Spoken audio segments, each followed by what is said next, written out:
ಇವತ್ತು ಧರ್ಮಾಧಿಕಾರಿ ಪ್ರತಿಷ್ಠಾನದವರು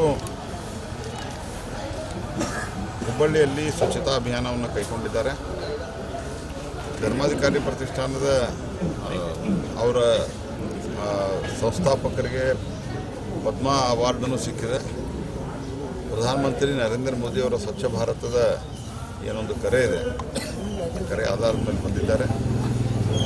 15,000 ಲೇಬರ್ಸ್ ಅಲ್ಲ, ಕಾರ್ಯಕರ್ತರು, ವಾಲಂಟಿಯರ್ಸ್ ಇಲ್ಲಿ ಬಂದಿದ್ದಾರೆ. ಅವರು 2,500 ಟನ್ ಕಸವನ್ನು ಇವತ್ತು ಸ್ವಚ್ಛಗೊಳಿಸಿ ಒಂದು ಕಡೆ ಸಂಗ್ರಹಿಸಿ ಕೊಟ್ಟು ಹೋಗ್ತಾರೆ. ಅದನ್ನು ಎತ್ಕೊಂಡು ಹೋಗೋ ಕೆಲಸ ಮಹಾನಗರ ಪಾಲಿಕೆಯವರು ಮಾಡಬೇಕು. ದೇಶದ ವಿವಿಧ ಭಾಗಗಳಿಂದ ಹೊರಟಿದ್ದಾರೆ. ನಾನು ಅವರಿಗೆ ನಮ್ಮ ಶಾಸಕರೊಬ್ಬರು ಬೆಲ್ಲದವರು ಮತ್ತು ಮಾಹಿತಿಕಾಯಿಯವರು ಎಲ್ಲ ಮಾತುಕತೆ ಮಾಡಿ 4 ಟ್ರೈನ್ಗಳನ್ನು ವಿಶೇಷ ಟ್ರೈನ್ಗಳನ್ನು ಒದಗಿಸಿಕೊಟ್ಟಿದ್ದೇವೆ. ಉಳಿದಂತೆ ಇಲ್ಲಿ ಅವ್ರಿಗೆ ಬೇಕಾದಂಥ ಕನಿಷ್ಠ ಮೂಲಭೂತ ಅವಶ್ಯಕತೆಗಳು ಬಸ್ನಲ್ಲಿ ಆಯಾ ಏರಿಯಾಕ್ಕೆ ಅವ್ರಿಗೆ ಟ್ರಾನ್ಸ್ಪೋರ್ಟ್ ಮಾಡೋದು ಈ ಎಲ್ಲ ವ್ಯವಸ್ಥೆಯನ್ನು ನಾವು ಮಾಡಿ ಕೊಟ್ಟಿದ್ದೇವೆ. ಮತ್ತು ಅವ್ರು ಇಲ್ಲಿ ಬಂದಿರೋದಕ್ಕೆ ನಮ್ಗೆ ಭಾಳ ಸಂತೋಷ ಆಗಿದೆ. ಯಾಕಂದರೆ ಒಂದು ಸರ್ತಿ ಇಡೀ 2,500 ಟನ್ ಒಂದೇ ದಿವಸ ಕಸ ಎತ್ತಾರಂದ್ರೆ ಸಾಕಷ್ಟು ಸ್ವಚ್ಛತೆ ಆಗ್ತದೆ. ಇದಕ್ಕೆ ನಮ್ಮಲ್ಲಿ ಸುಭಾಷ್ ಸಿಂಗ್ ಜಮಾದಾರ್ ಅವರು ಸಾಕಷ್ಟು ಕೋಆರ್ಡಿನೇಟ್ ಮಾಡಿದ್ದಾರೆ. ಇಲ್ಲಿ ನಮ್ಮ ಸ್ಥಳೀಯರಾದಂಥ ಕರ್ನಾಟಕದಂಥ ವಿಜಯಲಕ್ಷ್ಮಿ ಅವರು ಕೋಆರ್ಡಿನೇಟ್ ಮಾಡಿದ್ದಾರೆ. ಅವ್ರಿಗೆಲ್ಲ ರೀತಿಯ ಸಹಕಾರವನ್ನು ನಾನು ಮತ್ತು ನಮ್ಮ ಶಾಸಕರು ಕೊಟ್ಟಿದ್ದೇವೆ. ಮುಂದೆ ಏನಾದರೂ ಇದ್ದರೆ ಕೊಡ್ತೇವೆ.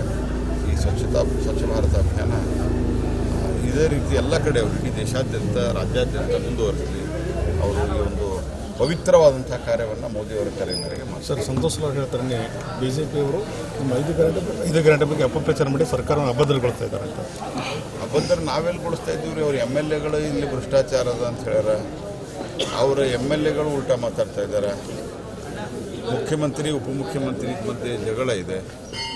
ಇದೆಲ್ಲ ಅವರೇ ಅಭದ್ರಗೊಳಿಸ್ಕೊಳ್ತಾರೆ. ಬೇರೆದವ್ರು ಕಾಂಗ್ರೆಸ್ ಪಾರ್ಟಿಗೆ ಬೇರೆದವ್ರು ಯಾರು ಅಭದ್ರಗೊಳಿಸೋ ಜರುರತ್ತಿಲ್ಲ, ಅವರೇ ಅಭದ್ರಗೊಳಿಸ್ಕೊಳ್ತಿದ್ದಾರೆ. ಅವ್ರು ಅಭದ್ರಗೊಳಿಸಿದ ಮೇಲೆ ಯಾರಿಗೇಂದ್ರೆ ಅನ್ಬೇಕಲ್ಲ. ಈಗ ನೀವು ಬಡದಾಡಿ ಬಿದ್ದಿರಿ ಅಂತ ಅನ್ನೋದಿಲ್ಲ, BJಪಿಯವ್ರು ಮಾಡ್ತಾ ಇದ್ದಾರೆ ಅಂತ. ಅವ್ರು ಏನಾದ್ರು ಜಾಸ್ತಿ ಮಳಿ ಆದರೂ BJಪಿ ಅಂತಾರೆ. ಸಂತೋಷ್ ಲಾಡ್ ಅವ್ರಿಗೆ ಹೇಳ್ಯಾರ ಪಾಪ. ಅವ್ರಿಗೇನು ಅವ್ರು ಬಾಯಿ ಟೀಕೆ ಮಾಡಲಿಕ್ಕೆ ಹೋಗಲ್ಲ.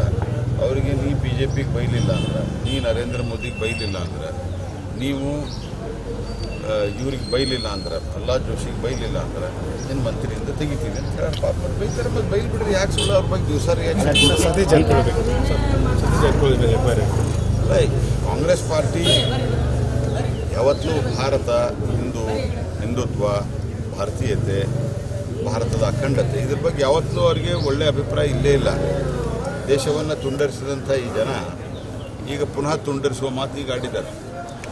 ಇವರ MP ಒಬ್ಬರು ಮೂರನೇ ಸತಿ MP ಉಪಮುಖ್ಯಮಂತ್ರಿ ತಮ್ಮ ಇವ್ರ ಹಿಂದೆ ಹಿಂದೂ ಅಶ್ಲೀಲ ಅಂತ ಹೇಳಿದ್ರು. ಅದ್ರ ಮೇಲೆ ಈಗ FIR ಆಗಿದೆ. ಅಂದರೆ ಇವರ ಮೆಂಟ್ಯಾಲಿಟಿನೇ ಭಾರತ, ಭಾರತೀಯತ್ವ, ಹಿಂದುತ್ವ, ಹಿಂದೂ ಇದರ ವಿರುದ್ಧ ಇದೆ.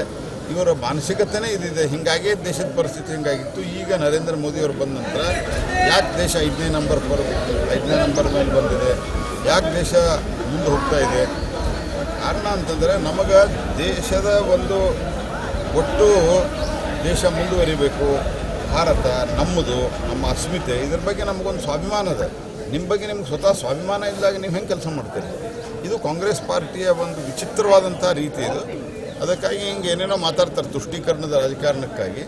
ಈ ತುಷ್ಟೀಕರಣದ ರಾಜಕಾರಣದ ಫಲವಾಗಿ ಅವರು ಈ ರೀತಿ ಮಾತನಾಡ್ತಾ ಇದ್ದಾರೆ. ಈಗ ಜನ ಉತ್ತರ ಕೊಟ್ಟಿದ್ದಾರೆ, ಮುಂದೆ ಉತ್ತರ ಕೊಡ್ತಾರೆ. ಲೋಕಸಭೆಯಲ್ಲಿ ಸುರೇಶ್ ಅವ್ರನ್ನ ಅವರು ಈಗಲೂ ಸಮರ್ಥನೆ ಮಾಡ್ಕೊಳ್ತಾರೆ. ರಾಜ್ಯಕ್ಕೆ ಅನ್ಯಾಯ ಆಗಿದೆ, ಹಂಗಾಗಿ ಅವರು ಆ ಮಾತು ಹೇಳಿದ್ದಾರೆ. ರಾಜ್ಯಕ್ಕೆ ಅನ್ಯಾಯ ಆಗಿರೋ ಬಗ್ಗೆ ನಾನು ಈ ಹಿಂದೆನೂ ಹೇಳಿದ್ದೇನೆ. ಮೊದಲು 60,000 ಕೋಟಿ ರೂಪಾಯಿ ಬರ್ತಾಯಿತ್ತು ಗ್ರ್ಯಾಂಟಿನ್ ಏಡ್ದಲ್ಲಿ, 60,000 crores. ಈಗ ಸುಮಾರು 2,40,000 ಕೋಟಿ ರೂಪಾಯಿ ಬರ್ತಾಯಿತ್ತು. ಯಾವುದು ಅನ್ಯಾಯ? UPA ಕಾಲದಲ್ಲಿ 60,000 ಕೋಟಿ, 10 ವರ್ಷದ UPA ಕಾಲದಲ್ಲಿ 60,000 ಕೋಟಿ. ನಮ್ಮ 10 ವರ್ಷದಲ್ಲಿ 2,40,000 ಕೋಟಿ, 2,51,000 ಕೋಟಿ. ಆನಂತರ ಟ್ಯಾಕ್ಸ್ ಡೆವಲ್ಯೂಷನ್ದಲ್ಲಿ UPA ಕಾಲದಲ್ಲಿ 81,000 ಕೋಟಿ, ಈಗ 2,51,000 ಕೋಟಿ ರೂಪಾಯಿ. ಯಾವುದನ್ನೇ ಅವಾಗೇನು ಟ್ಯಾಕ್ಸ್ ಬರ್ತಿರಲಿಲ್ಲ.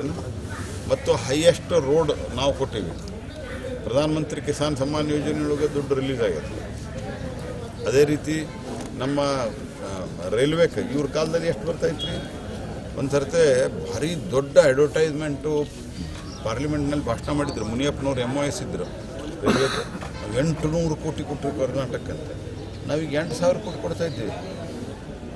ಹೈಯೆಸ್ಟ್ 6,000 ಕೋಟಿ ರೂಪಾಯಿ ಇವರು 2,000 ಕೋಟಿ ರೂಪಾಯಿ ಇವರು ಕೊಟ್ಟಿದ್ರೆ ಒಟ್ಟು 10 ವರ್ಷದೊಳಗೆ ನಾವು 8 ವರ್ಷದೊಳಗೆ 8,000 ಕೋಟಿ ರೂಪಾಯಿ ಕೊಟ್ಟು ಇದಕ್ಕೆ ರಸ್ತೆಗೆ.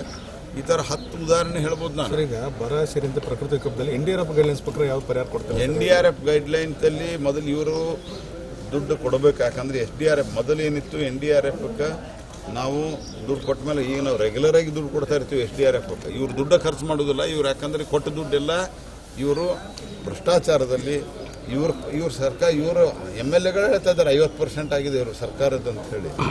ಇವರು ಭ್ರಷ್ಟಾಚಾರ, ಇವರು ಲೂಟಿಕೋರದಂದಲ್ಲಿ ಕೆಲಸ ಮಾಡ್ತಾರೆ. ಕೆಲಸ ಮಾಡಲಿ ಕೇಂದ್ರ ಸರ್ಕಾರ ಎಲ್ಲ ಕೊಡಾಕ್ತಾ ಇರೋದು. ಸರ್, DK ಸುರೇಶ್ ಅವ್ರದ್ದು ಹಕ್ಕುಚ್ಯುತಿ ಮಂಡನೆ ಮಾಡಿದೆ ಆಗಿದೆ. ಹಕ್ಕುಚ್ಯುತಿ ಅದು ಬರ್ತದೆ ಇಲ್ಲ, ನಾವು ಚೆಕ್ ಮಾಡ್ತಾ ಇದ್ವಿ. ಎಥಿಕ್ಸ್ ಕಮಿಟಿಗಂತೂ ಕಳಿಸ್ಲಿಕ್ಕೆ ನಾನು ಸ್ಪೀಕರ್ ಅವರಿಗೆ ರಿಕ್ವೆಸ್ಟ್ ಮಾಡ್ತೀನಿ.